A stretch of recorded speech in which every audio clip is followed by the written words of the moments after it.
Kita ada dua sesi pemaparan dan diskusi ya Bapak Ibu. Yang pertama saya akan pandu sampai pukul 18.00 nanti dengan dua narasumber. Sedangkan lanjutannya adalah sesi kedua bagi teman-teman Bapak Ibu yang sudah berpartisipasi mengirimkan artikel, ya, call paper pada kami, kita beri kesempatan 1 jam terakhir kita akan diskusi bersama Bapak Ibu presenter tersebut, ya, yang akan dimoderator oleh rekan saya. Masing-masing narasumber nanti akan kami beri waktu 30 menit. Ya. Kemudian ketika sesi tanya jawab nanti, seperti biasa di webinar ada 2 jalur yang Bapak Ibu bisa pakai untuk bertanya. Satu dengan raise hand kalau ingin bertanya secara langsung. Sedangkan yang kedua, Anda boleh menulis di room chat, ya, chat room, pertanyaannya. Bapak Ibu sekalian, ada satu hal yang berbeda kali ini.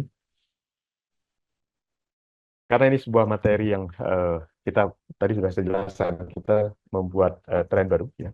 Jadi kami akan minta Bapak Kaprodi kami, Ketua Program Doktor Ilmu Komunikasi Hindu UAN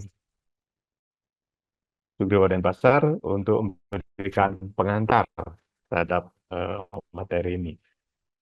Kepada Bapak Dr. Imadi Arswiguna, SST PAR, MPH, MPDH, kami persilahkan. Baik, terima kasih atas waktunya, Pak Kandidat Doktor Insinyur Nyoman Mahardika, MIKOM. Sebelumnya saya awali dengan pengajali umat, Om Swastiastu. Assalamualaikum warahmatullahi wabarakatuh, Shalom, Namo Buddhaya, Salam Sejahtera untuk kita semua, Rahayu. Yang terhormat, Bapak Rektor Universitas Hindu Negeri Gusti Bagus Sugriwa Denpasar, beserta jajaran, yang saya hormati, Ibu Direktur Pasca Sarjana, yang pada kesempatan ini diwakili oleh Wakil Direktur, serta para Kaprodi, Sesprodi di lingkungan Pasca Sarjana, yang sangat saya hormati juga kedua narasumber, Bapak Dr. Edi Santoso, SOS MSI. Selamat datang Pak Edi di webinar kami. Semoga dalam keadaan sehat ya. Meskipun kita hanya bertatap muka secara daring, tapi tidak mengurangi semangat untuk berbagi ya Bapak. Terima kasih sudah berkenan untuk memberikan atau sharing gagasan pemikiran Bapak terkait dengan tema webinar kali ini. Dan narasumber berikutnya yang sebenarnya sudah tidak asing lagi, kandidat doktor juga, Bapak Insinyur Nyoman Merte, MIKOM. Beliau juga seorang jurnalis dan malang melintang di dunia jurnalistik, gitu ya. Dan saat ini sedang menempuh studi di program doktor Ilmu Komunikasi Hindu, UHN Gusti Bagus Sugriwa Denpasar. Tidak lupa juga saya menyapa rekan-rekan Bapak Ibu Panitia webinar nasional yang sudah bersemangat sampai hari ini dalam kondisi yang sehat, serta Bapak Ibu baik yang menjadi narasumber atau presenter di sesi kedua nanti yang sangat saya hormati juga dari berbagai universitas yang sudah mengirimkan papernya, serta yang menjadi peserta dalam webinar nasional hari ini. Angayu bahagia saya aturkan ke hadapan Ida Sang Yang Dewasa, Tuhan Yang Maha Esa, karena atas asungkerta dan geraha beliau, kita dapat bertemu walaupun secara daring di sore yang cerah ini. Bapak Ibu yang saya hormati, adapun alasan mendasar sebenarnya yang menjadi pertimbangan kami untuk mengambil tema tren komunikasi bermedia digital, merdeka dan beretika. Yang pertama, dilatar belakangi oleh keberadaan prodi kami, prodi Doktor Ilmu Komunikasi Hindu, yang merupakan program studi termuda pada pasca sarjana UHN Sugriwa Denpasar. Sekaligus the one and only, satu-satunya di Bali untuk saat ini. Dan tentu di satu sisi ini merupakan sebuah kebanggaan, namun di sisi lain ini menjadi sebuah tantangan dan tanggung jawab yang cukup besar juga bagi kami. terutama untuk membangun keilmuan berkaitan dengan baik itu aspek ontologi, epistemologi, dan aksiologi.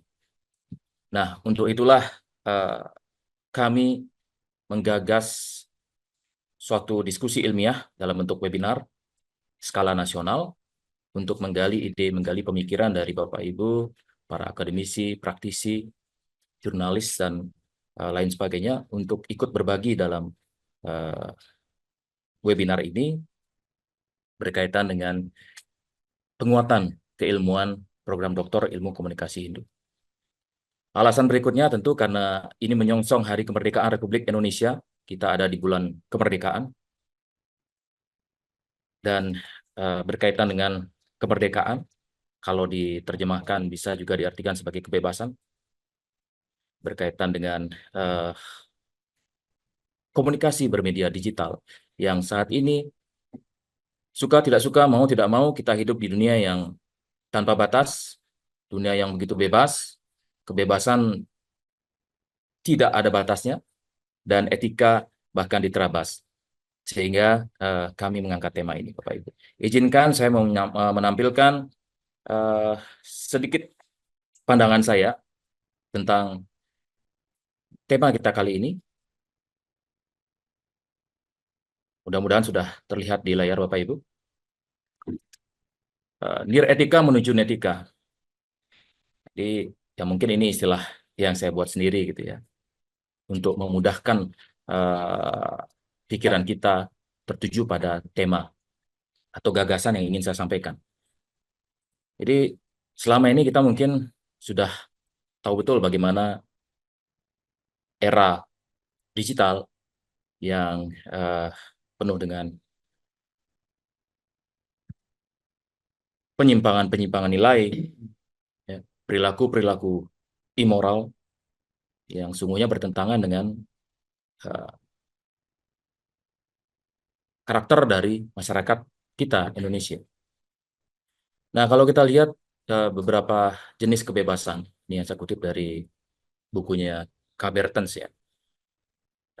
Ada beberapa jenis kebebasan, sewenang-wenangan, itu seringkali diartikan sebagai kebebasan, merasa bebas, ya, atau tidak bebas. Nah, mungkin kesewenang-wenangan ini yang seringkali diartikan sebagai kebebasan.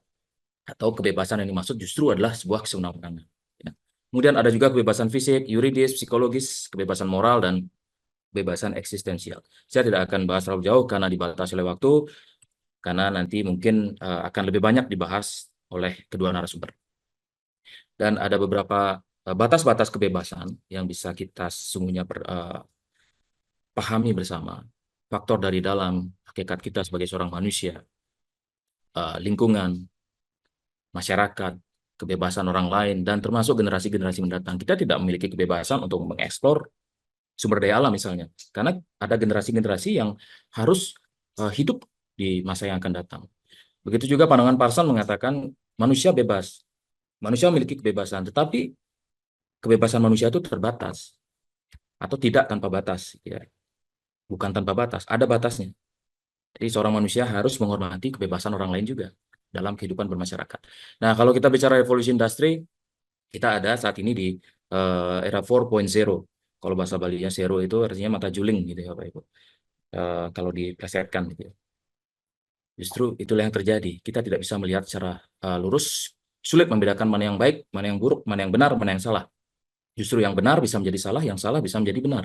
Itu yang terjadi, yang kerap terjadi di media-media sosial, contohnya. Kalau kita bicara dalam konteks yang sempit media digital ya. Nah, kemudian kita akan masuki era 5.0. Nah, ini akan terus mengalami kemajuan. Termasuk peran AI dalam kehidupan, artificial intelligence, di kecerdasan buatan. Nah, saya tidak akan bahas secara rinci. Baik, ini salah satunya kalau kita bicara era disrupsi itu di berbagai bidang, salah satunya di bidang informasi, teknologi, ya, pengetahuan tidak hanya kita peroleh dari buku, tetapi Google sekarang sudah jauh lebih pintar. Kalau kita mau bicara soal pintar atau tidak, ya. Jadi tidak perlu harus ke perpustakaan lagi, gitu ya. Tetapi ada sebagian orang yang mungkin lebih senang membaca buku dalam bentuk hard copy. Saya contohnya tidak begitu nyaman kalau membaca secara digital, buku digital, karena lebih nyaman membaca buku yang versi konvensional gitu ya, yang versi cetak. Nah, ini salah satu kompetensi yang dibutuhkan adalah communication di angka 21, termasuk penguasaan teknologi informasi. Nah, Bapak Ibu, ini sebenarnya hanya beberapa slide ya, hanya sekitar 25 slide, tapi percayalah ini hanya bumbu-bumbu seperti bumbu masakan yang nantinya di akhir akan menjadi sebuah menu yang mudah-mudahan bisa tersaji dengan baik, yang bisa memberikan kepuasan bagi uh, rasa dahaga terhadap konteks tema kita kali ini. Nah, kalau saya bandingkan antara manual dan digital, mungkin lawan atau anonim dari, antonim dari digital, mungkin ada yang mengatakan konvensional, tapi yang saya ingin tekankan adalah konteks manunya. Ya, manu itu artinya manusia. Makanya ada kitab Manawa Dharma Sastra dalam agama Hindu, bisa dibaca manual gitu ya. Jadi lebih mengutamakan atau dominan tenaga manusia, pelibatan tenaga manusia. Kalau digital, mohon maaf, kalau di Bali ini agak kurang enak didengar gitu ya. Kalau dipisah digit gitu ya, digit itu mohon maaf di bawah perut ya, bawah perut bagian belakang gitu. Kalau tidak boleh menyebutkan digit, digit all. Jadi manusia dibekali dengan akal pikiran itu seringkali tidak digunakan karena semua ada di bawah gitu. Beda dengan manual ini. Ya, ini Bapak Ibu bisa lihat kira-kira distingsi atau perbedaannya seperti ini.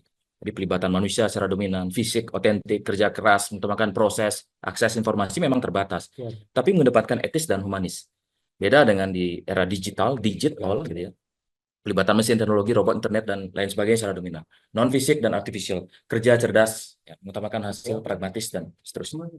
Baik, ya ini saya lewati saja Bapak Ibu, ini sebagai gambaran saja karena dibatasi oleh waktu. Jadi pengguna sosial media, platform digital di Indonesia jumlahnya jutaan.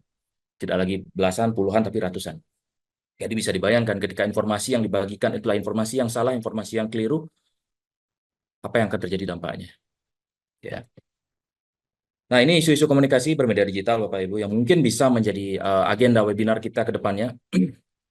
Agenda setting, ya, power of media sosial atau teori jarum suntik, hypodermic needle, uses and gratification, framing oleh jurnalis-jurnalis digital. Sekarang kan lahir jurnalis-jurnalis digital yang tiba-tiba menjelma menjadi seorang jurnalis yang dia mengcopy paste berita dari media lain lalu diklaim sebagai beritanya dia sendiri. Cyberbullying, penistaan agama, aktualisasi diri menjadi kebutuhan primer, fear of missing out, need extra attention, MLM misalnya, bukan multi level marketing ya, tapi multi level misinformation. Itu istilah yang coba saya berikan. Jadi ketika informasi diberikan, disebar itu kepada banyak orang, memungkinkan terjadi misinformation. Kejahatan digital, hoax, radikalisme, ya. Jadi radikalisme yang sifatnya destruktif itu secara digital. Kemudian oknum konten kreator membuat konten yang kotor. Oke, ini hasil penelitian yang menunjukkan bahwa netizen di Indonesia adalah paling tidak sopan se-ASEAN ya. Mudah-mudahan angka ini bisa berkurang sehingga ini sebagai bentuk introspeksi kita saja. Nah, ini kata-kata yang lumrah di media digital Bapak Ibu. Saya sengaja berikan bintang supaya Bapak Ibu berpikir kira-kira apa ya. Kalau Bapak Ibu bisa baca berarti Bapak Ibu sudah paham, sudah familiar. Kalau Bapak Ibu tidak tahu berarti Bapak Ibu sangat sopan, sangat santun bermedia sosial. Kalau Bapak Ibu tahu berarti sudah familiar dengan kata-kata ini di media sosial, gitu ya. Sengaja saya kasih bintang karena tidak boleh ya, tidak etis. Oke, silakan tambahkan sendiri. Nah, ini yang disebut dengan penyimpangan sosial ya. Maka ketika seorang tidak tertib sosial, maka dia akan terjadi tidak menjalankan perannya sesuai dengan statusnya, akan terjadi penyimpangan. Baik, jadi apa yang menyebabkan hal itu sebenarnya adalah paham hedonis gitu ya. Kalau dalam teori etika hedonisme, orang hanya ingin senang. Apa yang menurut orang itu membuat dia senang, maka itulah yang baik. Padahal tidak seperti itu. Sungguhnya ketika kita melakukan hal yang baik, itulah yang membuat kita senang. Nah, ini paham hedonisme harus diluruskan di sana. Bukan apa yang membuat dia senang, itulah yang baik. Gitu. Seharusnya apa yang kita lakukan, apa yang kita yang hal baik yang kita miliki, itulah yang membuat kita senang. Terakhir Bapak Ibu, waktu kita sangat terbatas, mungkin kita akan diskusikan di sesi yang lain. Ini konsep ada dua hal yang ingin saya tegaskan di akhir sebagai menu terakhir gitu ya. Kalau tadi bumbunya banyak sekali gitu ya. Sekarang menunya. Ini konsep Trisula yang diusulkan oleh eh, Bapak kandidat doktor ya Pak Mahardika. Saya coba kompilasi gitu ya. Bagaimana untuk menghasilkan komunikasi yang etis dan efektif dengan konsep Trisula. Trisula ini adalah salah satu, bukan salah satu ya, senjata dari atribut dari Dewa Siwa. Yang kebetulan icon atau branding dari Doktor Ilmu Komunikasi UIN Sugiro adalah Diksiwa. Eh, Kira-kira seperti ini gambarannya. Kita melibatkan dalam komunikasi tentu kita sudah paham bahwa ada komunikator dan komunikan. Tanpa adanya kedua aspek ini komunikasi tidak akan berjalan. Tidak akan sampai, pesan tidak akan sampai. Kemudian bagaimana dalam komunikasi ini menyampaikan pesan sandesha gitu ya. Kalau dalam model Sadaranikaran itu ada disebut dengan sandesha atau pesan, yang itu juga kami jadikan moto di Prodi. Dilandasi oleh Dharma, Trikaya Parisuda, Satya, Widagda, Prasana, kemudian medianya melalui media digital, melalui pelatihan dan pembiasaan atau biasa, penerapan prinsip manajemen media digital, dan terakhir literasi digital. Nanti akan dibahas oleh narasumbernya. Ini yang terakhir Bapak Ibu, sebagai satu menu terakhir, mungkin ini dessert ya.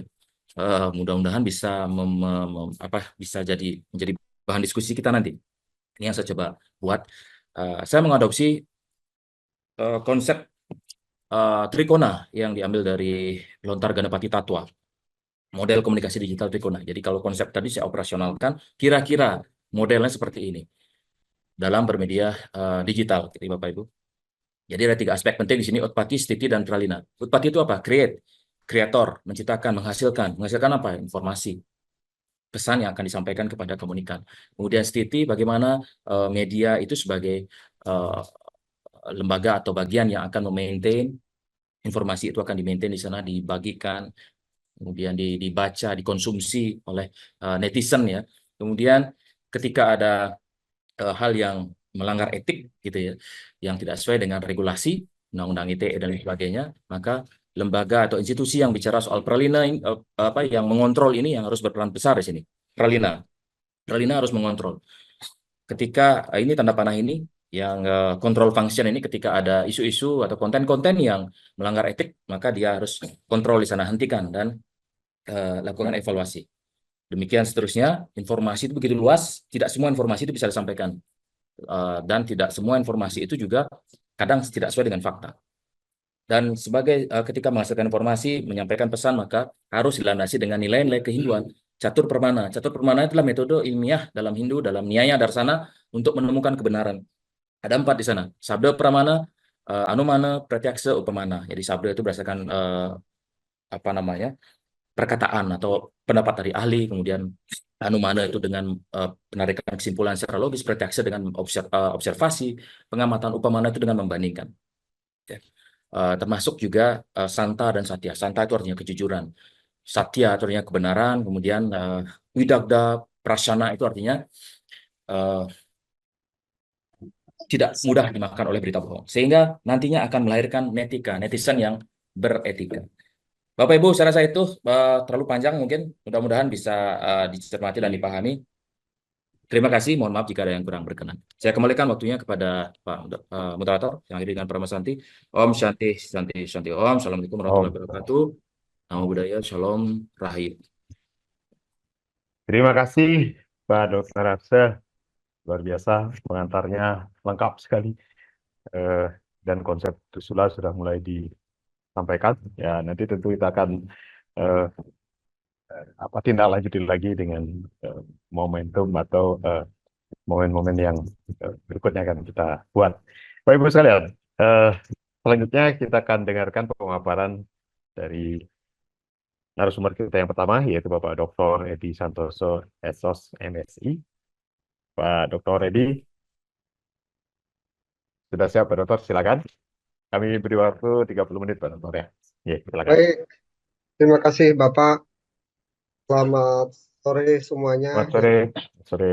Hormati Bapak Rektor, yang saya hormati Bapak atau Ibu Direktur, Bapak Wakil Direktur, Prodi, dan juga teman-teman peserta webinar sore kali ini.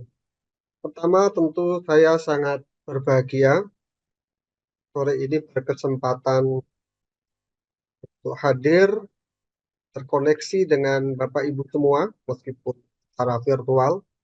Mudah-mudahan ini tidak mengurangi makna pertemuan kita.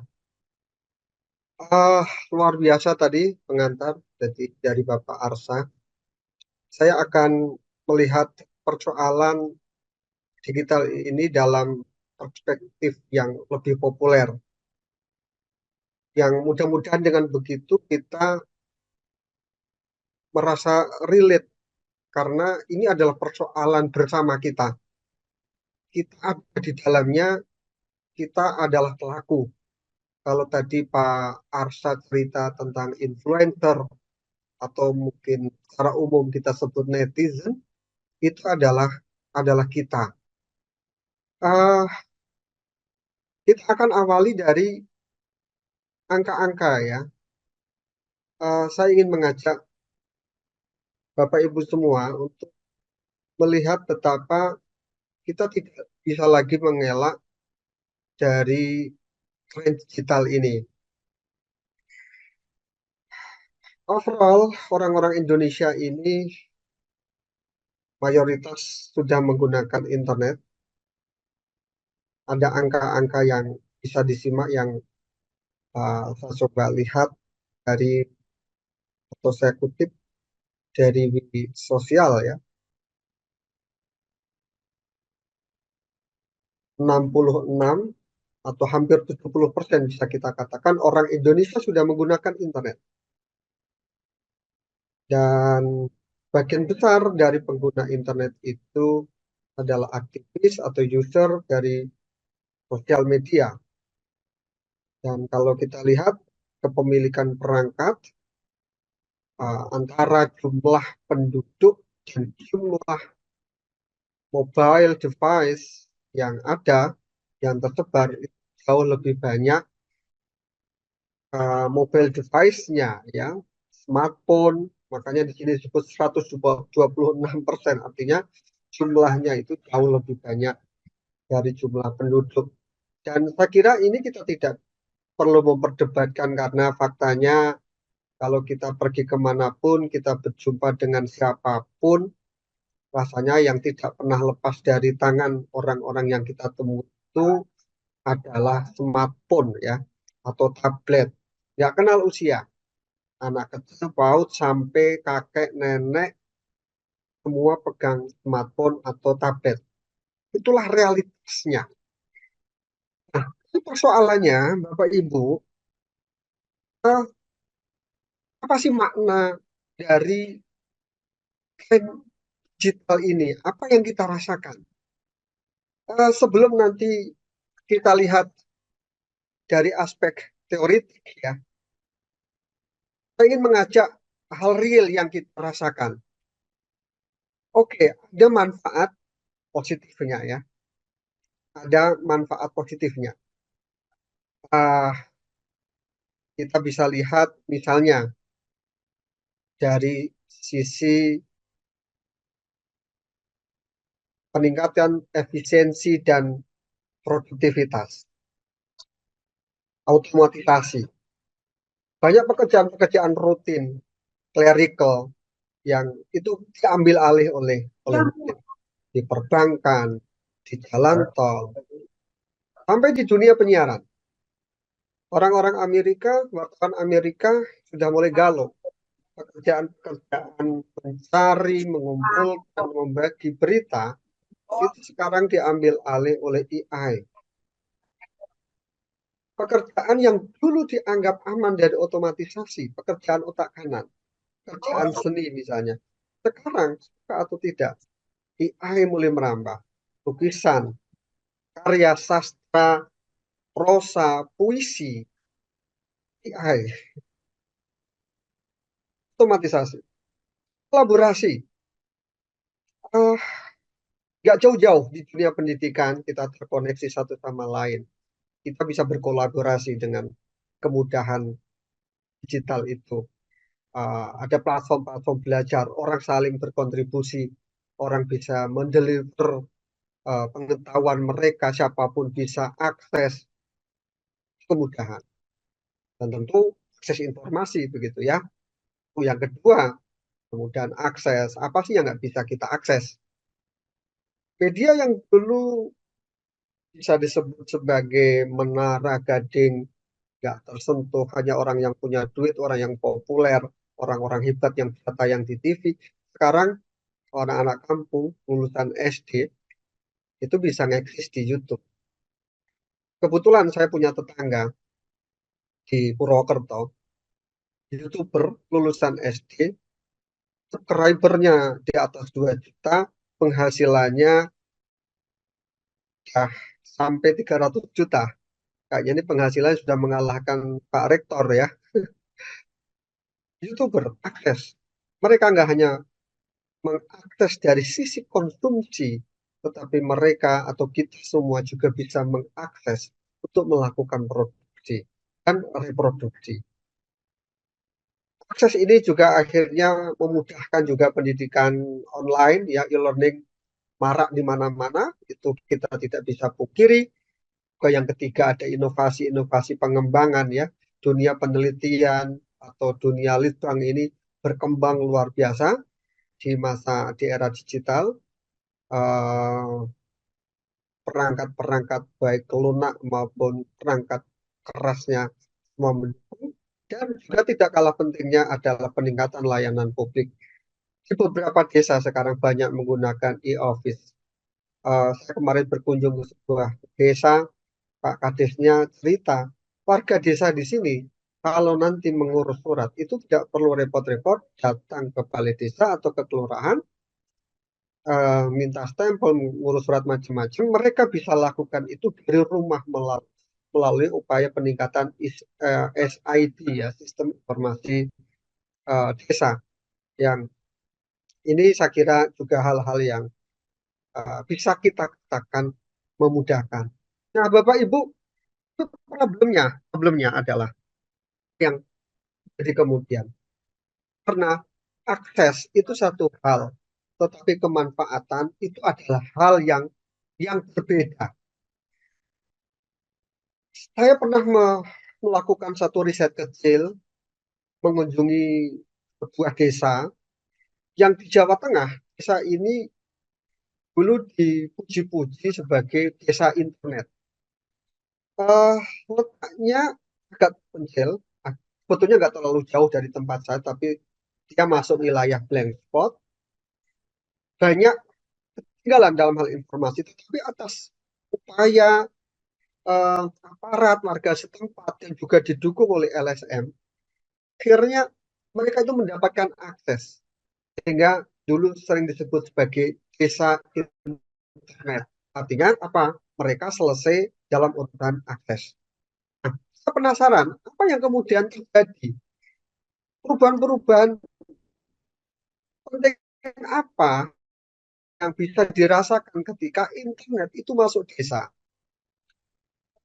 Yang buat agak terkejut saya adalah di situ berpikir yang beberapa PC yang nampaknya bantuan dari pemerintah, ada wifi, orang bisa mengakses, tetapi ketika saya tanya apakah misalnya warga sini itu meningkat dari sisi market UMKM-nya, apakah dari sini kemudian muncul para influencer yang bisa memonetize, para YouTuber ya yang bisa memonetize konten-konten mereka gitu ya.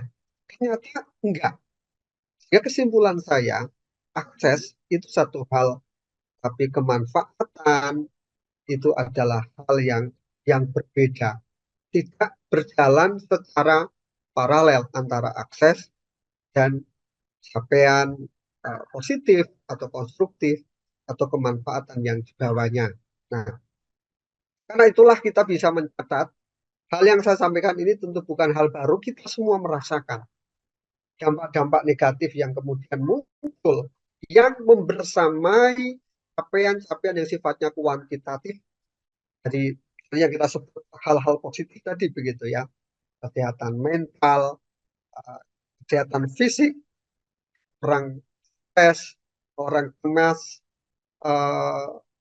di tengah keramaian di tengah gegap gempita digital itu memunculkan alienasi, keterasingan begitu ya. Kesehatan fisik ya kita nggak perdebatkan, atau aktivitas kita nggak sibuk olahraga, yang olahraga adalah jari-jari kita ya, karena kita beralih dari sport namanya kan menjadi e-sport begitu ya, electronic sport. eh, Olahraganya dari kursi sepanjang malam. Dulu pernah kita melakukan penelitian, kebetulan bareng Pak Meru yang juga dulu dosen Udayana. Kita menemukan penelitian ini tentang literasi digital atau literasi media. Kita menemukan fakta-fakta yang mengerikan. Anak-anak yang main game online itu bisa 3 hari nggak pulang. Bayang ya, mereka nggak makan, bisa berhari-hari itu makan ala kadarnya. Kesehatan semacam apa yang akan dirasakan oleh generasi yang semacam ini? Oke, kemudian ada problem-problem privasi, keamanan, ya, kebocoran data.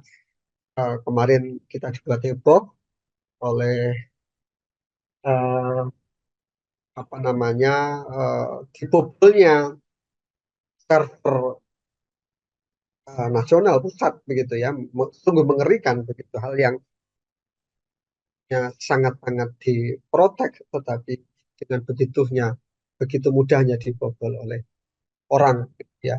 Ada ketergantungan, ada kecanduan ya, sampai dampak sosial. Tadi juga di awal disebut oleh Pak Wadir, bagaimana persoalan sosial itu uh, sungguh mengerikan. Kita ini hampir seperti terpecah, uh, mengalami disintegrasi ketika misalnya muncul hoax. Penyakitnya dua itu yang menggoncang sosial kita itu kan dua ya. Pertama hoax, yang kedua adalah ujaran kebencian atau hate speech. Orang saling memfitnah begitu kan, informasi-informasi yang tidak akurat, yang disinformatif itu mengacaukan akal sehat kita. Kita semakin sering mendengar kerusuhan, tawuran, perusakan tempat ibadah yang itu diakibatkan oleh kabar atau informasi yang tidak benar atau hoax ya. Juga ada problem kesenjangan digital. Nah, kita menyebut ada parat pada akhirnya begitu ya. Dalam hal ini bisa next, bisa di klik next, next, next. Ya, ini yang tadi kita bicarakan. Inilah beberapa produk di era digital ya. Kita nggak hanya melimpah, kita banjir informasi. Betapa mudahnya kita mencari buku, kita mencari terutama berita ya, kabar yang kita nggak cari, kita digitalkan melalui berbagai perangkat. Dulu berita itu kita tunggu, waiting for begitu ya. Sekarang paradigmanya berubah menjadi searching, karena berita itu datang, berita itu mudah ditemukan, tapi kita miskin, substansi, nggak ada makna, karena yang beredar, yang kemudian menjejali kognisi kita ini adalah informasi-informasi sampah, informasi yang tidak bisa kita verifikasi kebenarannya. Kita terkoneksi, kita saling terhubung, tapi banyak orang stres, kita teralienasi. Informasi itu cepat sekali, tapi kita rawan tersesat. Dulu saya diajarkan ya oleh para senior dalam jurnalistik, pastikan informasi itu benar. Itu SOP penting. Pertama, ya, pastikan adalah berita itu dengan cepat, tapi pastikan berita itu akurat. Itu saya ingat persis nasihat senior saya ya, kebetulan sebelum jadi dosen saya juga cukup lama jadi wartawan. Tetapi hari ini kredo atau prinsip itu mungkin ya dilanggar. Yang penting cepat, ya. Akurasi itu nomor 30 ya. Jadi orang berlomba dengan kecepatan. Nggak cepat, nggak nikmat begitu ya.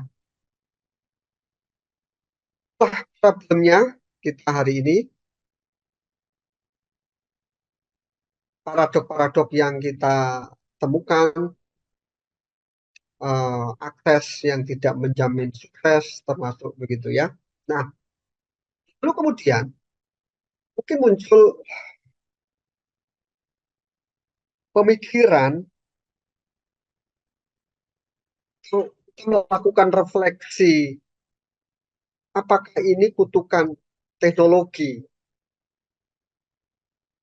Teman-teman mahasiswa prodi S3, prodi ilmu komunikasi Indo ya, pasti ingat teori-teori ini. Yang pertama teori yang dipopulerkan oleh Marshall McLuhan ya, tokoh yang paling sering mungkin kita sebut. Bisa dilanjutkan slide-nya.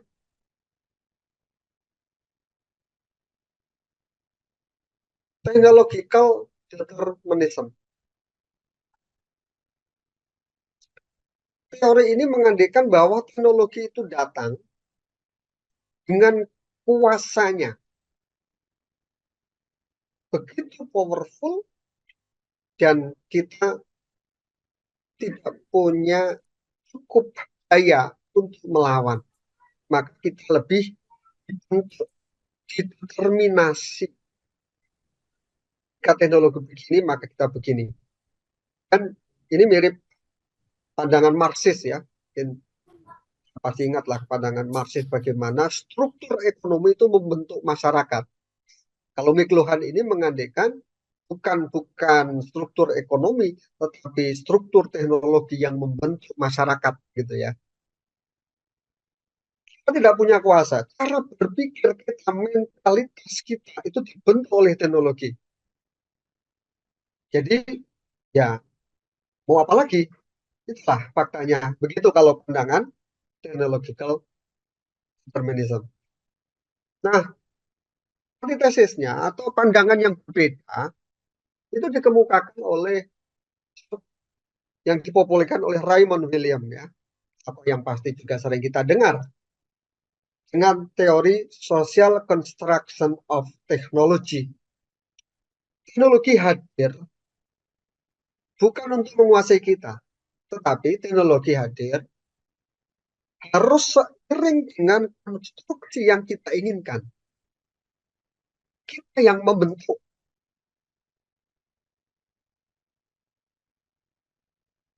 Dampak-dampak itu bisa kita eliminir. Hanya nuklir misalnya, di zaman Perang Dunia Kedua, dibuat sebagai bom pembunuh massal. Ratusan ribu orang mati. Jutaan orang terdampak. Tapi di era damai, nuklir itu bisa kita konstruksi. Di bidang kesehatan sebagai terapi. Di bidang pertanian, bisa dikonstruksi untuk melahirkan varietas-varietas baru misalnya. Itu juga teknologi komunikasi. Bisa kok teknologi komunikasi itu kita gunakan untuk hal-hal konstruktif. Faktanya banyak UMKM yang bisa maju di era pandemi misalnya, yang banyak disesali, tapi ada orang-orang kreatif yang justru menari di atas gelombang pandemi itu. Dengan kreativitasnya memanfaatkan teknologi. Banyak orang-orang yang kemudian memperoleh pekerjaan-pekerjaan baru. Ada yang mengeluh jobless, di PHK, tapi ada pekerjaan-pekerjaan baru. Dan itu juga buah dari teknologi. Artinya apa? Teknologi di sini sebetulnya kita konstruksi. Nah, kemudian dengan cara pandang social construction of technology inilah saya ingin mengajak Bapak Ibu kepada pandangan atau cara berpikir literasi yang sekarang digalakkan di mana-mana, menghabiskan banyak dana dari Kominfo, mungkin ada di antara kita yang juga ikut proyek ini begitu ya. Di Seantero Nusantara digalakkan pendidikan literasi digital. Nah, apa sih apa yang kemudian ditawarkan atau cara berpikir literasi itu seperti apa? Next. Literasi mengandaikan bahwa kita memiliki kemampuan untuk menggunakan teknologi digital atau mengakses media secara konstruktif. Karena itu literasi itu identik dengan skill, dengan keterampilan. Logika literasi tidak mengajak kita lari dari teknologi. Seperti monster, momok yang menakutkan sehingga kita harus lari begitu ya. Pernah ada teman yang melokalisir keluarganya dari serbuan teknologi, nggak boleh akses internet. Mungkin ini seperti orang-orang di suku pedalaman begitu ya, yang anti perkembangan, anti modernisme, nggak boleh punya televisi ya, buru-buru internet, televisi saja nggak boleh begitu kan. Tapi teman yang dulu saya ceritakan ini nggak boleh televisi, nggak beli televisi, akhirnya nonton televisi di tetangga, artinya nggak efektif juga. Naif mungkin, itu pandangan naif ya. Ini serbuan teknologi yang tidak kita hindari. Maka caranya adalah bukan mengisolasi, bukan menghindari, bukan lari, tetapi membangun resistensi. Atau membangun, lebih tepatnya itu adalah kekebalan gitu ya. Kekebalan diri. Ya seperti kita menghadapi pandemi. Virus itu nggak terhindarkan. Nggak bisa kita lari dari virus. Satu-satunya hal yang paling masuk akal adalah membangun imunitas, membangun kekebalan. Begitulah cara berpikir atau logika literasi ya. Kita nggak mengisolasi diri, tetapi membangun resistensi. Nah, kemudian literasi digital yang tadi kita singgung, yang menjadi program pemerintah, apa yang menjadi pilar ya dari literasi digital itu ada 4 ya. Saya mengingatkan saja karena ini sudah menjadi tema di mana-mana. Maaf Pak Edi, waktu Ya, tinggal 4 menit. Tinggal 4 ya, menit Pak Edi. 1 menit, Tinggal 4 menit. 4 menit. Oke, saya akan tutup dengan Iya. literasi digital itu ada 4 pilar ya, masing-masing 1 menit ya, Pak Mardika. Digital etik. Pak Arsa tadi menerangkan dengan luar biasa, sangat filosofis. Ya, ini menjadi konsep yang menarik begitu ya. Bagaimana nilai-nilai etik itu akan menjadi semacam value bagi netizen begitu ya. Nah, problem besar kita ini kan kita abai pada persoalan etik sehingga muncul hoax dan lain sebagainya. Ada digital culture ya, digital culture itu bagaimana kita ini semakin terbiasa dengan hal-hal yang berbau digital sehingga tidak kaget-kaget, tidak panik. Karena biasanya orang panik itu langkah-langkahnya itu justru negatif, justru kontraproduktif gitu ya. Nggak rasional begitu. Uh, Juga kemudian ada uh, digital safety ya, keselamatan digital. Jadi saya sering mengingatkan ke mahasiswa atau ke siapapun begitu, kita terkoneksi, pahamilah risiko-risikonya.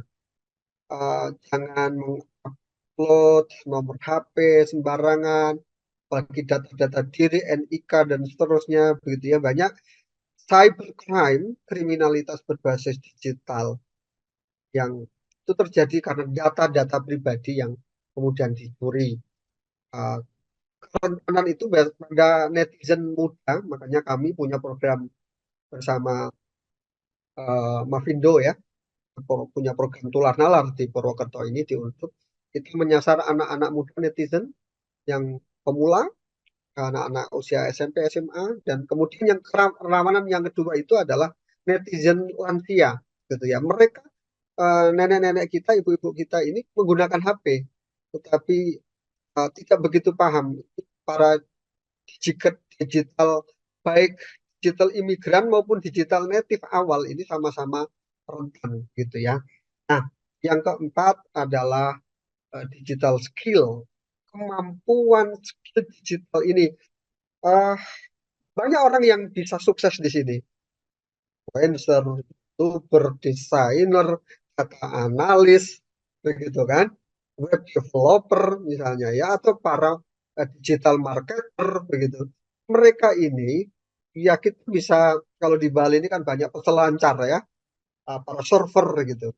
Gelombang itu tinggi dan menakutkan, tetapi bagi para peselancar itu adalah lahan untuk, atau itu adalah medan untuk ditaklukkan gitu ya. Mereka menari-nari dengan indahnya dan kita mengagumi begitu ya. Artinya apa? Digital trend ini seperti gelombang yang sangat besar, tetapi bagi orang yang memiliki literasi yang kuat, mereka inilah para peselancar begitu yang bisa mengendalikan, bisa menikmati, bisa menari-nari di atas gelombang itu, dan itulah saya kira yang menjadi tantangan buat kita ya, untuk menumbuhkan, meningkatkan literasi, karena sekali lagi literasi ini pada dasarnya adalah sebuah skill. Oke, begitu Pak Mahardika pemaparan singkat bagi pengantar diskusi kita. Terima kasih. Terima kasih Pak Dokter. Luar biasa Pak Edi. Oke, itu WD, itu bu yang bu meluangkap wayane tentu yang sing meluangkap tedun. Di tedun nah. Ampura Pak Wenten suara masuk. Para peserta diingatkan untuk mute ya. Bapak Ibu sekalian, jadi luar biasa Pak Edi memaparkan, menganalisis kondisi kita saat ini, mulai dari hal positif, hal negatif, kemudian ada paradoks yang sudah diangkat, dan tentunya tentang literasi, di mana kemampuan beliau memang luar biasa di bidang ini. Nanti kita akan buka kesempatan tanya jawab. Selanjutnya kita akan langsung masuk ke narasumber kedua, Pak Nyoman Bete. Pak Nyoman, ini karena waktu mungkin kita persingkat menjadi 25 menit, Pak. Ya, ini sudah waktu kita hampir habis. Silakan, Pak Nyoman Bete, untuk mulai.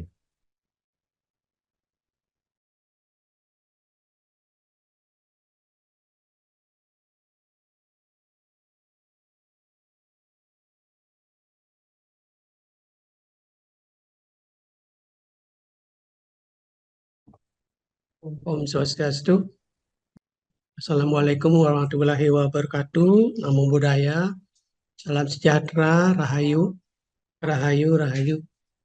Terima kasih atas kesempatan yang sudah diberikan oleh teman-teman di program studi Doktor Ilmu Komunikasi untuk sebenarnya berbagi saja ini. Dan sebagian kita sudah tahu fakta yang sudah tadi diuraikan oleh Bapak Kaprodi, kemudian Bapak Dr. Edi Santoso, fakta-fakta yang sudah kita alami dalam keseharian.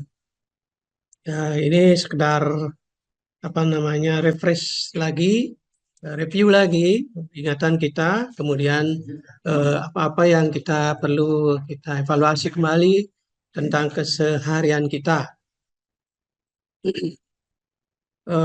Saya ingin menitik beratkan kepada etika ya, karena seperti tadi disampaikan oleh Dr. Edi, kita sudah melupakan etika kita sebagai manusia gara-gara kita ketularan atau sudah terbiasa menggunakan komunikasi secara digital ya. Kita melupakan etika kita sebagai manusia. Maka etika ini perlu kita ingat kembali, terutama dalam komunikasi bermedia digital ya. Saya ingin memfokuskan pembahasan ini pada harapan, kemudian kenyataan yang kita hadapi hari ini, apa sebenarnya yang kita harapkan, dan tentu ini menjadi PR kita bersama-sama. Komunikasi media digital itu bentuk interaksi, ya, yang kita lakukan tanpa bertemu langsung, tentu menggunakan alat bantu digital, smartphone, gadget, kemudian laptop segala macam, sehingga kita bisa berkomunikasi dengan orang lain secara digital, ya, melalui jaringan internet, chat, kemudian media sosial, dan tentu ini sudah menjadi keseharian kita. Ya, kita tidak bisa hidup hari ini tanpa melakukan komunikasi secara digital dengan orang lain. Karena bahkan ini menjadi bagian dari kebiasaan kita hari ini, ya. Dan ini yang perlu kita ketahui, apa sebenarnya yang harus kita lakukan supaya kita tidak termakan hoax, kemudian kita tidak mengkonsumsi informasi sampah yang disebut dalam istilah komunikasi adalah disinformasi, kemudian hoax, kemudian ujaran kebencian segala macam yang bertebaran dan seperti banjir di dalam setiap hari, ya. Ini makanya kita membutuhkan kemampuan untuk menyaring, ya, memfilter informasi. Nah, kalau kita lihat, kita kembali ke komparasi ini, memang beda sekali antara komunikasi analog dengan komunikasi digital, ya. Jika kita lihat di dalam slide ini, tadi juga sudah disebutkan oleh Pak Dr. Edi, begitu hebatnya pengaruh teknologi digital, ya, sehingga ini menjadi tidak bisa kita berpaling atau mengurung diri atau mengisolasi. Bagaimana kita untuk menyesuaikan diri, memfilter segala macam.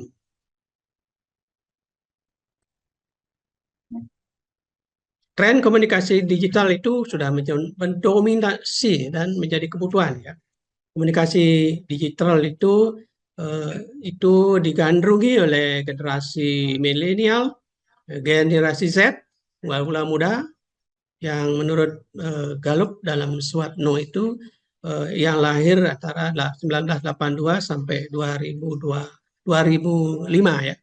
Karakteristiknya tidak mau terikat, attached, kemudian selalu terhubung, ya, connected, tidak mau dibatasi,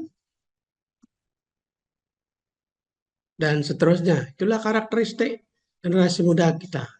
Nah, kalau kita lihat dalam teknologi digital, kita mengenal provider. Ya. Kita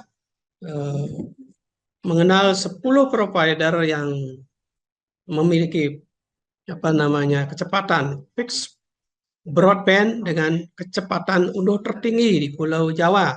Data Maret sampai Juni 2024. Nah, ini 10. Nah, kita lihat BizNet dengan 32,2, ya, megabyte per second kalau tidak salah ini, ya. Datanya mungkin slide-nya agak naikkan sedikit sebenarnya, ini kurang lebar, kurang tinggi dia, ya. Megabyte per second. Kemudian disusul Fast Media, CBN, My Republic, dan sebagainya dengan kecepatan. Nah, inilah provider ini juga berlomba-lomba menjanjikan layanan. Ya, siapa yang tercepat dia akan menjadi favorit dan dipilih oleh para netizen atau pengguna provider itu. Dan ini fakta. Ini yang yang sudah membanjiri kehidupan kita. Kemudian kita lihat, kalau sebelum kita mengulas tentang etika itu, kita review kembali tentang 10 media sosial dengan jumlah pengguna terbanyak di dunia. 3, ya. 10 media sosial dengan jumlah pengguna yang terbanyak di dunia. Ya, kita lihat Facebook menempati urusan pertama dengan 3 miliar pengguna. Kemudian disusul YouTube, WhatsApp 2,4 miliar, kemudian Instagram. Kalau di Indonesia itu sangat populer itu YouTube dan 4 ini dah termasuk TikTok ya. TikTok ini juga luar biasa perkembangannya di Indonesia yang menjadi keseharian kita. Selanjutnya kita lihat data berikutnya, aplikasi pesan instan terpopuler ya. Berdasarkan jumlah pengguna aktif per Januari 2002, ya ini ada WhatsApp, kemudian WeChat, Facebook Messenger. Ini terpopuler di dunia ya penggunanya. Ini sampai 2 miliar, 1 sampai 2 miliar pengguna. Luar biasa ya, teknologi itu. Kita mulai dari tren komunikasi bermedia digital 2024. Tadi sudah sempat disinggung ya. Saya juga mensitir ini CEO dan co-founder Sunbit, John S. Kim. Tren komunikasi digital ini dipengaruhi oleh masifnya inovasi teknologi. Jadi Pak Kelly Rektor tadi sempat menyinggung ya. 4 prediksi tren komunikasi digital di 2024. Yang pertama adalah tren urgensi, moderasi, dan etika komunikasi ya. Ya, ini membutuhkan etika komunikasi. Fenomena ini membuat tantangan baru ya. Karena inovasi teknologi ini paling tidak kita harus mempertimbangkan urgensi moderasi kita. Kemudian etika kita dalam berkomunikasi digital. Ini tantangan kita. Kemudian tren komunikasi asinkron. Komunikasi asinkron itu percakapan yang tidak secara real time ya. Ya, tertunda. Pengguna dapat berkomunikasi kapan saja tanpa batas waktu tertentu. Ya, tentu ini menjadi fasilitas kita. Kemudian tren komunikasi dengan AI ya. Komunikasi yang dipersonalisasi dengan AI, generatif. Kemudian yang terakhir adalah tren komunikasi konten multimedia berdurasi pendek.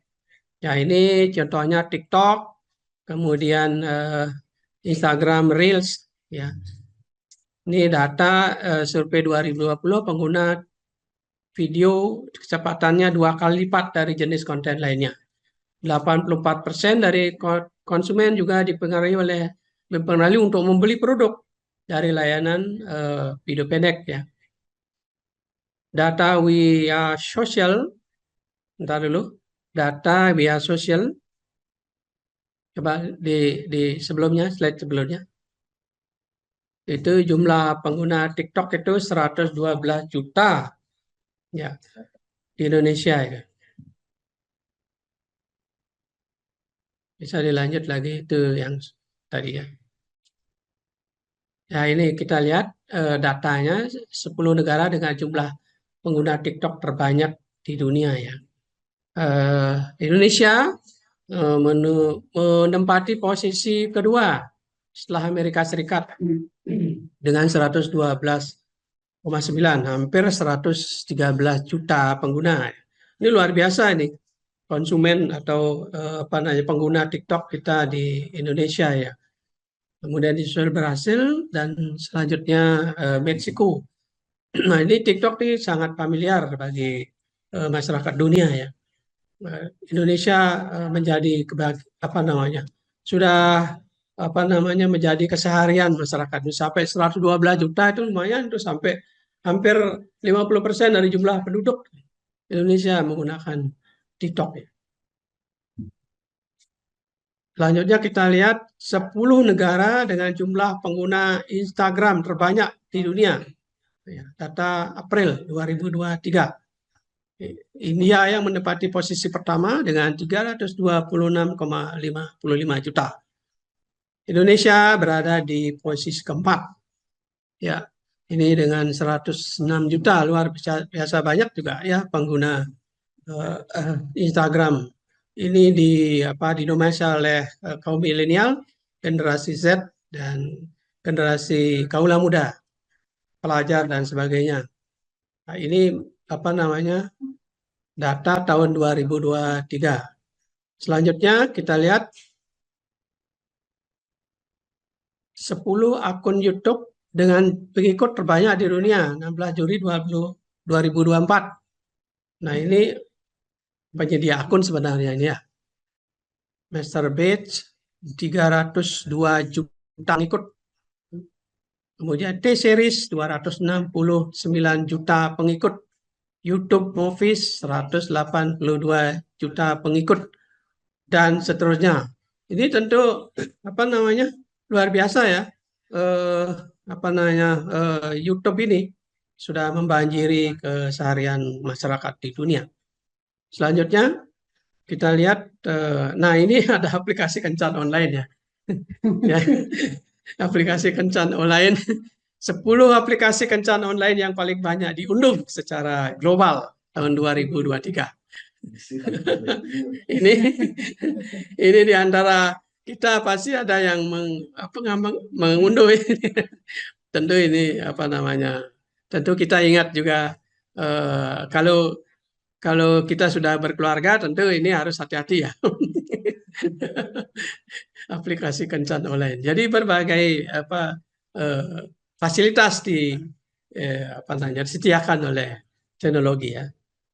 Secara detail ini ada tren komunikasi bermedia digital, ada moderasi tadi sudah kita sebutkan dengan AI, penggunaan QR ya, proliferasi perangkat seluler, kemudian real time, kemudian selalu terkoneksi, komunikasi yang dipersonalisasi, konten multimedia yang berdurasi pendek seperti tadi di TikTok dan di Instagram Reel, penggunaan data ya atau based on data, kemudian bahasa digital ya. Kalau kita lihat kita sudah sebagian dari kita sudah selalu menggunakan bahasa-bahasa digital ya, singkatan, emoticon, ya, meme, ya, komunikasi online, mengakomodasi gaya komunikasi yang lebih cepat ya, malas mengetik dan sebagainya. Jadi menggunakan contoh-contoh seperti ini ya. Ya, saya ambil contoh meme ya seperti ini dan banyak lagi contoh-contoh yang kita bisa create sendiri ya. Lanjut, nah ini realitas kita ya.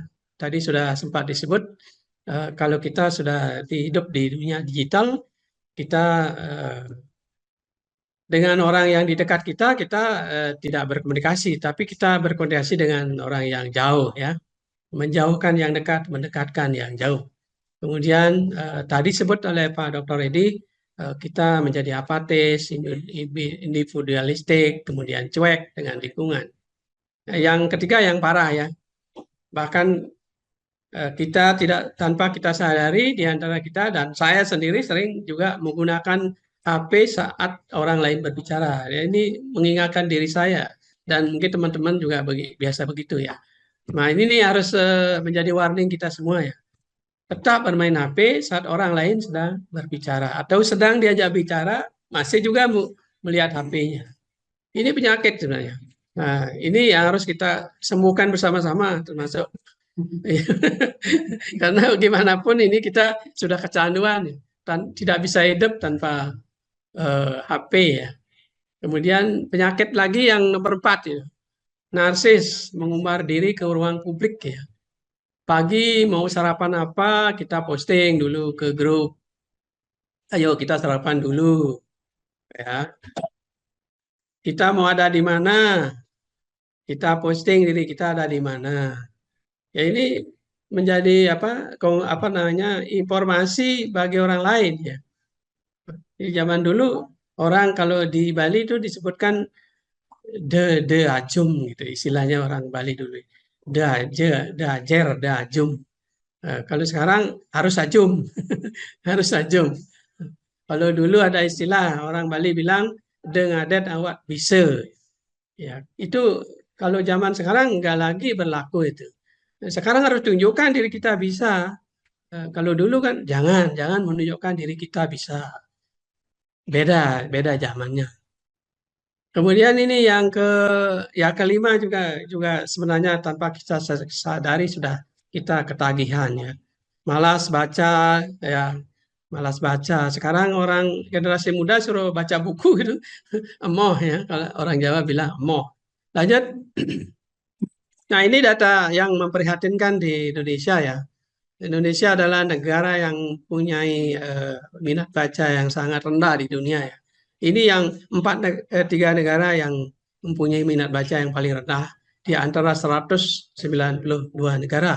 Indonesia menduduki 0,001, bayangkan. Hanya satu orang baca buku di antara 1.000 orang. Jadi gerakan gemar membaca itu sudah berlaku atau tidak diinikan lagi. Kemudian kita lihat 5 negara minat baca tertinggi, ada Finlandia, Norwegia, kemudian Jepang dan sebagainya. Ini warning buat kita semua. Kemudian ini juga realitas kita yang tadi sudah disebutkan, realitas yang kita hadapi, terutama di sini ada manipulasi dan segala macam, kemudian ada ujaran kebencian, kemudian ada pencurian data. Selanjutnya kita lihat, nah kita harus sesuai dengan tema ya, kita merdeka bermedia digital, tetapi kita bebas merdeka, tapi kita harus bertanggung jawab ya. Harus seimbang antara kebebasan berekspresi dengan etika dan tanggung jawab. Nggak boleh kita bebas sebebas-bebasnya seperti tadi Dr. Edi menyampaikan. Bebas, kemudian Pak Kaprodi juga menyampaikan. Kita bebas tapi tetap harus beretika dan punya tanggung jawab. Membangun komunikasi online yang sehat dan inklusif, ya, tidak eksklusif. Ya. Selanjutnya, kebebasan beretika. Merdeka, kemudian 3 aspek utama yang bertanggung jawab, kemudian kita harus berintegritas, menggunakan bahasa yang baik, sopan, benar, menghindari konten yang tidak sopan. Ini harus, kemudian juga men-share, kita hati-hati men-share informasi yang belum kita tahu kebenarannya. Kemudian kita harus menjunjung tinggi kebajikan yang menghargai hak privasi orang lain, kemudian mencegah tindakan negatif, cyberbullying, bullying, penyebaran hoax, pelecehan seksual. Harapannya adalah merdeka, bermedia digital, bebas, beretika yang baik, dan penuh tanggung jawab. Selanjutnya, nah ini etika. Kalau kita cermati itu, etika itu apa sih gitu ya? Etika di era digital itu penting karena kita harus sadar mencontohkan diri, menyesuaikan diri, ya, tidak mengasingkan diri tapi menyesuaikan diri, merasionalkan, mempertimbangkan dan mengembangkan tata kelola manajemen etika dalam diri kita sebelum kita memberi contoh atau menjadi teladan bagi orang lain dalam berkomunikasi. Kita harus menjunjung tinggi ini, poin-poin ini.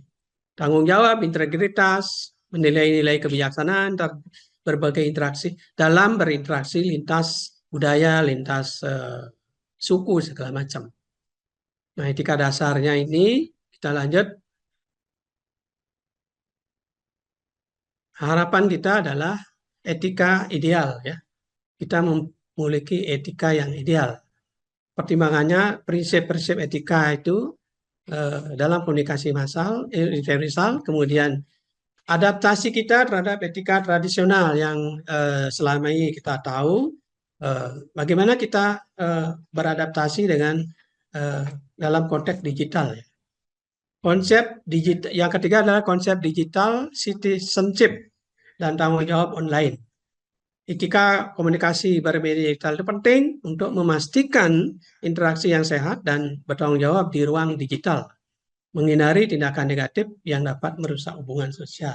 Sering sekali karena gara-gara jari-jari kita nakal, maka kita kehilangan teman, ya, kehilangan teman, banyak teman, tapi semakin banyak tidak kehilangan teman. Maka etika itu penting sekali. Aspek dasar etika, ya, kembali disebutkan di antaranya adalah tanggung jawab, kesadaran, integritas kita. Kemudian ya, dalam integritas kita harus menggunakan bahasa yang baik dan benar. Kemudian kebajikan, menghargai privasi orang lain dan mencegah tindakan negatif seperti cyberbullying, penyebaran hoax, dan pelecehan seksual. Selanjutnya kita lihat aspek lain ya, bermedia etika, bermedia digital ya. Harus jujur dan transparan ya. Kalau privasi dan tadi sudah saya sebutkan, kemudian kita harus aktif dalam demokrasi digital ya. Demokrasi digital yang sehat sebagai cermin demokrasi Pancasila. Kemudian menghadapi phishing. Phishing yang mencoba mendapatkan informasi sensitif seperti nama pengguna, kata sandi dengan menggunakan entitas orang lain. Selanjutnya, ya ini etika lagi. Etika bermedia kita adalah seperangkat prinsip yang memandu perilaku kita di platform digital. Memahami dan melaksanakan etika bermedia digital untuk menciptakan lingkungan digital yang positif, inklusif, dan berkelanjutan. Selanjutnya, nah budaya. Kita harus membangun budaya etika ya digital, melibatkan 3 aspek. Literasi tadi disebutkan oleh Pak Dr. Ridi. Ya, kita harus memiliki literasi yang cukup ya, pendidikan literasi digital dan etika komunikasi. Kemudian kita mendorong pemerintah untuk membuat regulasi ya, selain undang-undang ITE dan segala macam. Kita tahu peran pemerintah itu kita dorong untuk membuat kebijakan dan regulasi. Suaranya belum masuk. Apa namanya, Putus. bisa menertibkan masyarakat.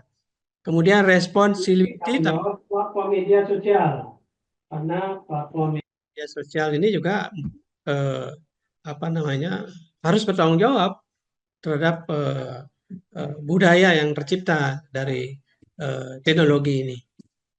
Tinggal 1 menit, Pak. Wah, ini sudah habis ya, silakan.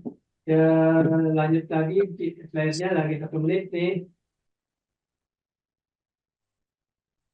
Tingkat literasi digital Indonesia terendah di ASEAN.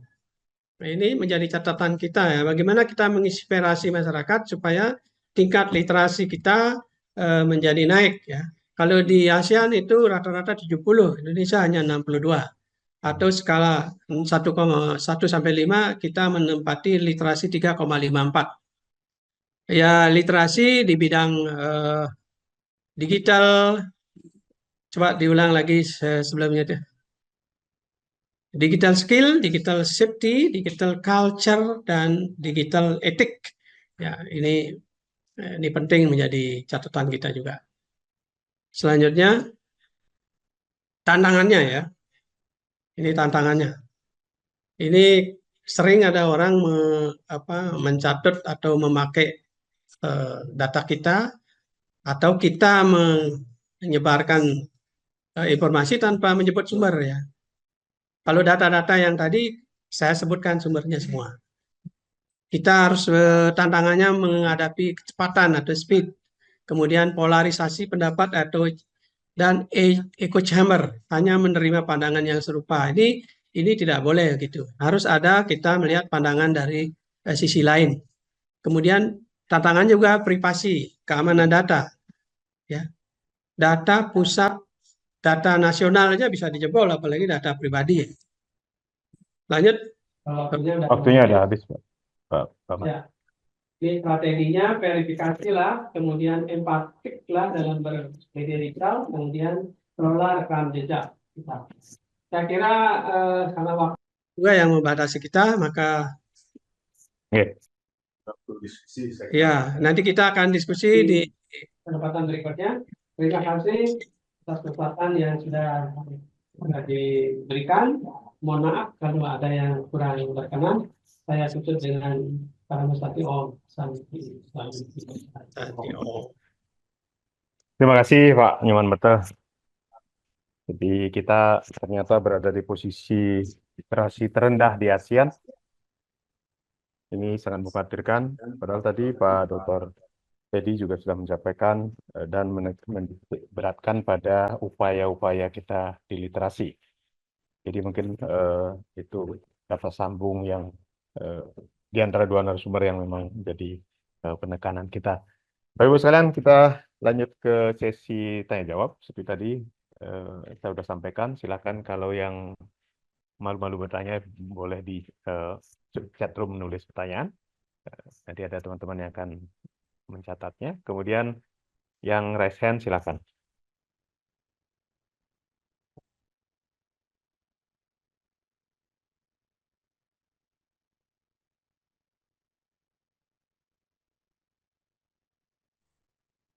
Ada yang sudah raise hand belum?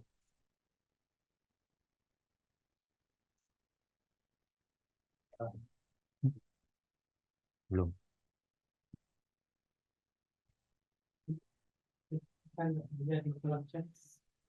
Kalau biasanya kalau tidak ada pertanyaan itu ada dua kemungkinan. Sangat jelas atau sangat tidak jelas. Tapi bukan yang terakhir kayaknya. Sudah jelas. Tinggal Bapak Ibu sekalian, seperti di awal saya sudah sampaikan, di sini bukan hanya bertanya juga, boleh menyampaikan gagasan, karena kita sedang membentuk sebuah tren baru, bagaimana kita melawan tren yang ada sekarang, gitu ya. Kalau Anda memiliki gagasan, boleh, silakan.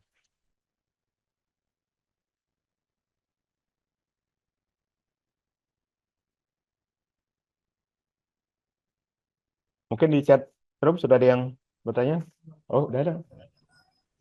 Oh, ada tapi nanya, apakah audio suara dari pembicara kecil gitu ya?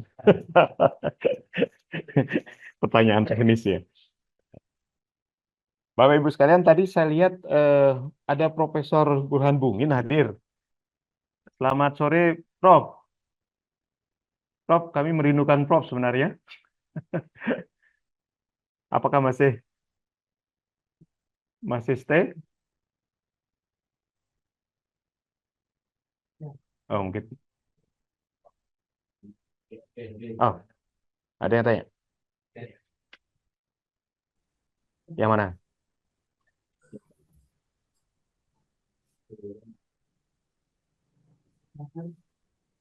Mohon maaf, saya kok baru saya tanya Pak ya, belum nulis ya.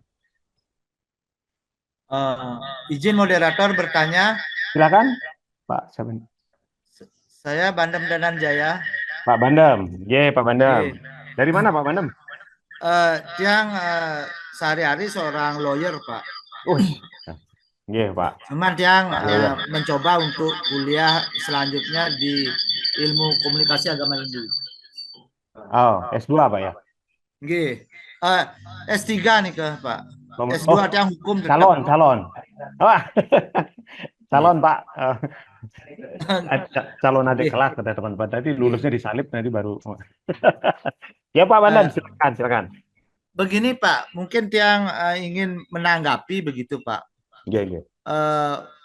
Ada data tadi Pak Nyoman Merte selaku pembicara mengatakan bahwa etika perilaku rakyat Indonesia, begitu masyarakat Indonesia terendah dalam hal etika berkomunikasi di media sosial begitu.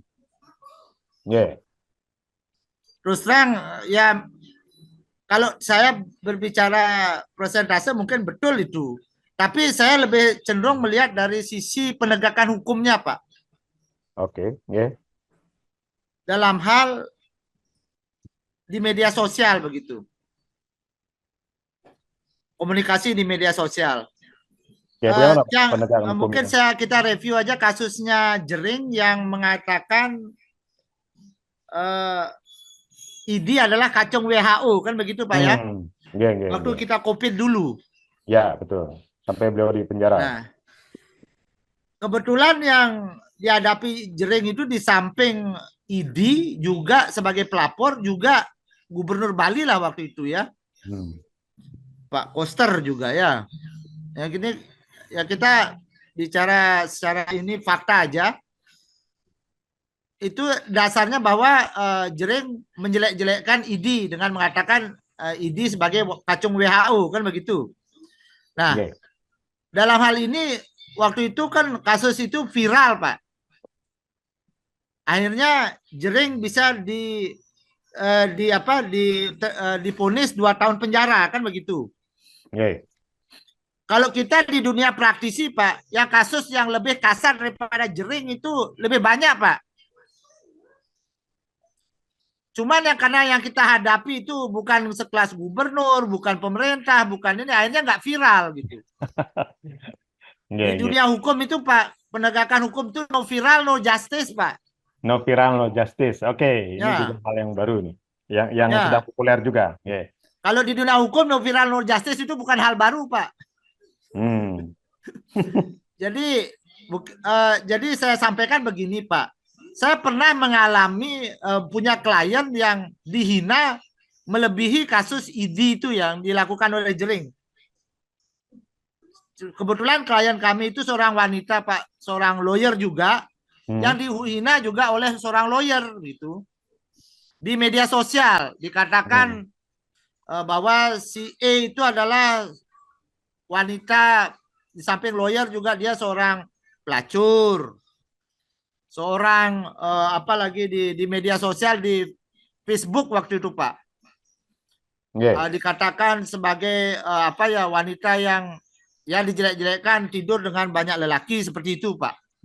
Nah, kita laporkan, Pak, ke waktu itu ke Polda Bali, Pak, ke Reskrim Sus.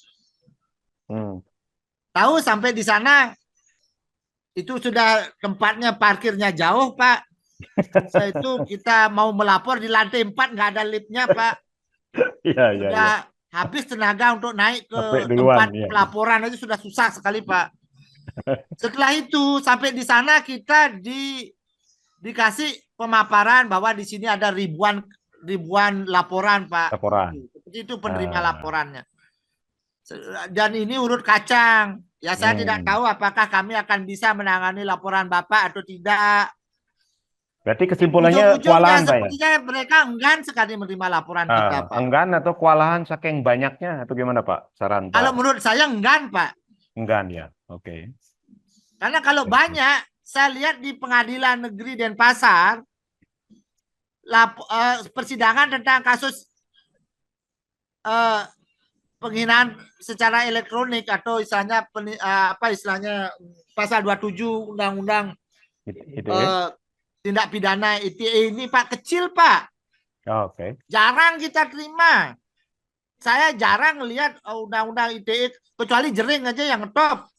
Yang lain nggak pernah. Jadi kalau dibilang ada ribuan laporan, ya juga. kita kan nggak bisa Pak, untuk datanya. polisi untuk bicara jujur berapa ribu, mana pelapornya, mana ininya. Tak bisa juga. Nggih, esensinya udah ketangkep, Pak. Jadi ini ada masalah. Jadi gini, Pak, kesimpulannya adalah begini, Pak. Silakan. Adalah enggannya aparat penegak hukum di dalam menindak para pelaku pelanggar Undang-Undang ITE, terutama pencemaran nama baik, penistaan agama, hal-hal hate speech, ujaran kebencian seperti itu, sehingga apa? Marah gitu loh, Pak. Jadi yang seperti disampaikan oleh narasumber dari Pak Nyoman Merte tadi, itu tetangga saya, itu sangat-sangat wajar sekali, Pak, faktanya. Karena apa? Penegakan hukumnya lemah gitu loh. Sehingga kita ikut-ikutan semua. Ya udahlah, nggak ada sanksi hukumnya, buat apa kita santun-santunan di media sosial? Ajar aja gitu. Nah, seperti itu. Terima kasih Pak Mandam. Seperti itu ya, Pak, ya. Terima kasih, Pak. Mohon maaf kalau kepanjangan. Terima kasih, mohon maaf kalau ada kesalahan dalam penyampaian. Terima kasih. Ya, ada pertanyaan satu, apa tanggapan Bapak mengenai ChatGPT? Sementara saya juga karena Pak Prof nanggapi, saya cuma nyimak saja. Wah, terima kasih Pak Prof. Nanti kami akan undang untuk seminar khusus atau workshop ya. Baik, silakan kita tanggapi dulu Pak Dokter atau Pak Manmete, silakan untuk ChatGPT. Segera Pak Dokter, silakan. Pak Dokter ready? Baik. Iya. Ada pertanyaan tentang bagaimana ChatGPT ini harus kita sikapi. Ya, saya masih berpegang teguh pada teori social construction of technology ya. Saya cenderung lebih sepakat dengan cara berpikirnya bahwa teknologi itu hadir tidak untuk kita hindari, tidak hendak mengutuk manusia, teknologi membentuk manusia, tetapi teknologi hadir untuk kita manfaatkan atau untuk kita konstruksi. Kita lihat ChatGPT, kehadirannya memang fenomenal ya. Ini produk AI yang paling populer, segera banyak dipakai oleh orang dan terutama guncangan terbesarnya itu kan di dunia akademik. Kita masih ingat ketika ChatGPT muncul namanya di sebuah jurnal internasional terindeks Scopus. Penulisnya ChatGPT. Untuk menunjukkan pada kita bahwa ternyata AI itu mampu menulis sebuah artikel ilmiah sama hebatnya atau bahkan mungkin lebih hebat ya, karena dia punya keunggulan dalam hal kecepatan dari manusia. Dia menawarkan kebaruan gitu ya, dan cara berpikirnya runtut. Dan bagi dosen ini kemudian satu sisi mungkin mengkhawatirkan ya, mahasiswa tiba-tiba tulisannya bagus-bagus, papernya keren-keren, tidak ada kesalahan satupun huruf. Enggak. Dan biasanya kalau seperti ini mencurigakan ya. Mencurigakan. Jadi teman-teman S3 hati-hati kalau menggunakan ChatGPT, jangan semuanya. Terlalu sempurna ini mencurigakan gitu. Apalagi sumbernya Dan sama, Pak ya. sekarang ada detektornya ya. Tapi nanti sebentar lagi ada cracknya lah, ada cara menyiasati detektor ChatGPT begitu. Poinnya begini. Menurut saya ChatGPT harus kita anggap sebagai produk teknologi. Selalu punya dua sisi teknologi itu. Sisi positif, juga sisi negatif. Selalu saya kira ya. Sisi positifnya apa? ChatGPT ini membawa atau AI pada umumnya ini kan membawa kemudahan-kemudahan begitu ya. ChatGPT misalnya. ChatGPT sama seperti search engine dalam hal memberikan suplai informasi. Kalau search engine kita gunakan untuk mencari informasi apapun dan informasi itu tidak terstruktur begitu ya, sumber-sumbernya langsung. Tapi ChatGPT ini bisa langsung memberikan informasi terstruktur dan sesuai kebutuhan. Misalnya kalau ada seorang ustadz mencari atau seorang pendeta mencari informasi tentang saya ingin berkhotbah tentang media sosial begitu ya, langsung diberi itu. Kalau yang Muslim itu nanti langsung diberi huruf Arabnya, diberi pengantarnya begitu kan, sampai penutup begitu. Kalau kita tuliskan saya ingin buat makalah tentang media digital begitu, langsung kita diberikan uraian narasi lengkap dan itu kan kecepatan ya, kecepatan. Yang tidak boleh, yang bermasalah ketika karya ChatGPT itu kita klaim sebagai karya pribadi. Karya pribadi kita. Ya, ini kan sama aja seperti plagiarisme ya. Iya. Makanya begitu ya, karena kita merasa aman. Ini informasi yang spesifik yang tidak menduplikasi. Di situ problem etiknya, sehingga ada dosen yang sekarang itu menjadi paranoid. Nggak mau ngasih tugas dalam bentuk digital. Mahasiswa harus nulis misalnya begitu ya, nulis tangan Kembali ke tulis tangan lagi. Tangan lagi begitu ya. Karena semua dibikin mudah, termasuk membuat paper itu juga nggak mau susah-susah berpikir mencari informasi, langsung pakai ChatGPT dan kawan-kawan, Copilot misalnya kalau di Bing begitu ya. Nah, jadi menurut saya kembali ke persoalan ChatGPT ini, GPT ini nggak ada masalah ketika kita pakai untuk membantu mendukung produktivitas. Misalnya kalau ini soal karya ilmiah begitu ya, jangan dipakai untuk mewakili pikiran kita, tetapi pakailah ChatGPT itu untuk membantu mengenerate data misalnya ya, menyajikan data-data, membantu penelusuran data, atau digunakan untuk diskusi. Saya belum tahu angka, belum ada riset yang saya baca tentang seberapa banyak mahasiswa Indonesia yang menggunakan ChatGPT ya, tapi beberapa waktu yang lalu ada data Stanford University, ada 17% mahasiswa itu menggunakan ChatGPT. Dan 17%, Pak. 17% ya, saya masih ingat 17%, dan ternyata mereka ini tidak pakai sepenuhnya ChatGPT itu untuk mewakili pikiran mereka. Mayoritas ada 60 atau 40%, saya agak lupa, itu dipakai untuk diskusi. Jadi ChatGPT itu bisa sebagai bahan diskusi begitu ya. Kita input pertanyaan ya, kita input pertanyaan, dan GPT ini kuncinya itu kan di prompt ya, di kata perintahnya, itu bisa dilatih. Nah, dengan mengaji diskusi itu GPT ini akan memiliki atau mengalami peningkatan kemampuan. Jadi di sisi-sisi itu oke, kira nggak ada masalah ya. GPT yang membantu produktivitas. Seperti di dunia jurnalistik, GPT ini dipakai, atau AI ya, dipakai untuk meningkatkan pengalaman media begitu ya, tidak untuk menggantikan wartawan. Wartawan bisa memanfaatkan itu untuk mempercepat proses pencarian data. Dan jangan lupa Bapak Ibu, GPT ini juga belum bisa diklaim informasinya 100% benar ya. Kita harus waspada juga, karena ditemukan banyak kasus ada false, ada disinformasi yang disampaikan oleh GPT, karena kan dia berbasis pada data yang ada di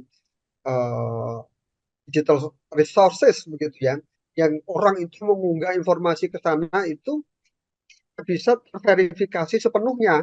Ya ada yang benar, ada yang nggak benar. Jadi pernah kejadian ChatGPT kan dituntut ya. Nah, kita masih ingat kejadian itu karena dia mengunggah informasi yang salah. Jadi intinya mari kita gunakan ChatGPT ini dengan bijak ya. Kita gunakan untuk mendukung produktivitas dengan tetap kritik, dengan tetap hati-hati. Ada kemungkinan informasi yang disampaikan salah. Jangan sampai menggunakan ChatGPT ini sebagai pengganti atau mewakili pikiran kita begitu ya, atau jangan sampai karya ChatGPT itu aku sebagai karya kita. Nah, di situ problemnya. Kira begitu. Terima kasih Pak Dr. Edi. Mungkin Pak Man ada namakan, silakan. Baik. ChatGPT. Ya, terkait dengan ChatGPT ya. Kalau saya sendiri menilai itu kan semua alat bantu saja. Jadi tidak semuanya kita percaya. Kita harus cek dengan sumber-sumber literatur. Kalau misalnya kita membuat dan sebagainya. Jangan sepenuhnya percaya sama dia. Karena apa? Karena seringkali dia tidak bisa menjawab apa yang kita mau ya. Seringkali dia tidak menjawab. Jadi dia hanya alat bantu. Misalnya tentang makna sebuah istilah, bisa kita pakai itu. Jadi jangan tergantung semata-mata pada ChatGPT, karena dia hanya membantu kita mempercepat pekerjaan, kemudian menemukan istilah atau makna dari sebuah kata yang kita lupa atau kita tidak bisa mengingatnya lagi ya, maknanya apa. Bisa kita minta tolong dia. Ya, kalau di Bali itu disebutkan di dalam bahasa Bali Gusti Putu ya, GPT itu Gusti Putu. Tapi tidak sepenuhnya kita boleh percaya begitu saja yang ditampilkan. Kita harus cek lagi di sumber-sumber asli di dalam buku dan sebagainya, jurnal-jurnal, sehingga kita tidak diperolok-olok oleh ChatGPT ya. Kembali ke hakiki manusia ya, tadi sebutkan oleh Pak Kaprodi, manusia manual ya, pada dasarnya kan manual ya, tapi sekarang ada digital ya, tentu tetap kita harus berpedoman pada manual dulu ya, kecuali kalau kita membutuhkan bantuan ChatGPT baru kita gunakan. Jangan malah semuanya dia suruh kerjain, tidak. Dan ini kita jadi malas ya. Ya, ini yang kalau kita salah menyikapi fenomena ini, maka kita akan menjadi malas untuk membaca, malas untuk berpikir, karena apa yang disampaikan oleh ChatGPT itu seolah-olah apa yang sudah kita punya, padahal tidak selalu begitu ya. Saya kira tidak boleh kita selalu bertumpu atau menggunakan ChatGPT ya, walaupun dia mungkin ada benarnya tetapi tidak selalu benar ya. Hanya alat bantu saja. Tetap harus ada usaha kita ya untuk menemukan sesuatu yang kita tidak bisa ketahui secara cepat. Tapi kecepatan mungkin ya. Tapi secara detail bisa saja dia melenceng ya. Karena beberapa pertanyaan ya kita lontarkan ke ChatGPT malah dia nggak bisa. Data misalnya dia tidak selalu dapat data. Mungkin itu ya. Itu respon saya terhadap penggunaan ChatGPT. Silakan.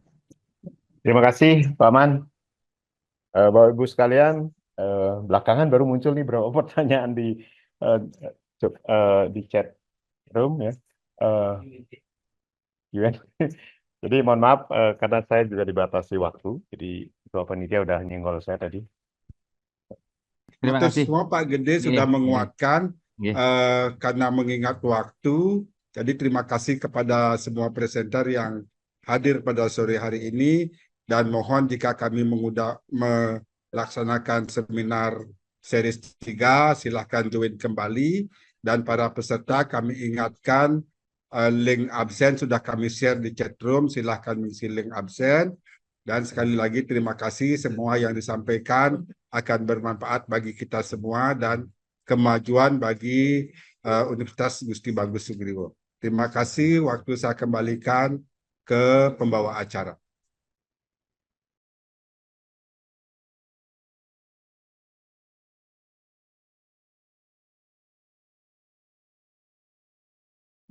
Baik, terima kasih Pak Nyoman Gejir.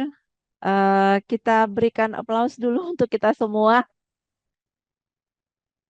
Ternyata tidak terasa webinar kita ini sudah hampir mendekati pukul 19 waktu Indonesia Tengah ya. Sebelum kami tutup, untuk materi sudah di-share ya di room chat. Kemudian untuk absensi, silakan mungkin untuk yang belum silakan di room chat juga ada. Untuk sertifikat akan dikirim melalui email masing-masing setelah mengisi link absen tentunya. Baik Bapak Ibu, hadirin peserta webinar yang kami hormati dan yang berbahagia pada malam hari ini, akhirnya sampailah kita ke penghujung acara. Kami mengucapkan terima kasih atas kehadiran secara daring dan partisipasi Bapak Ibu pada webinar pada malam hari ini.